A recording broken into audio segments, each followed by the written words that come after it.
Syederalun, Wakil Ketua TPPKK Aceh, Diah Erti Idawati, mengunjungi Masjid Agung Baitul A'la. Masjid dengan material bahannya didominasi batu giok Nagan Raya. Rombongan melihat langsung proses penyiapan bahan batu giok dan proses pemasangannya pada bagian dalam masjid. Saat ini, Masjid Giok Nagan Raya sendiri memasuki tahap pemasangan lantai dan rencananya progres pembangunannya baru akan dilanjutkan kembali pada anggaran tahun depan.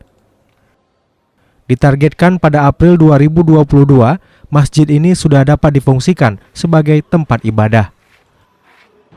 Dari Sukamakmur, Rizwan, Serambi On TV.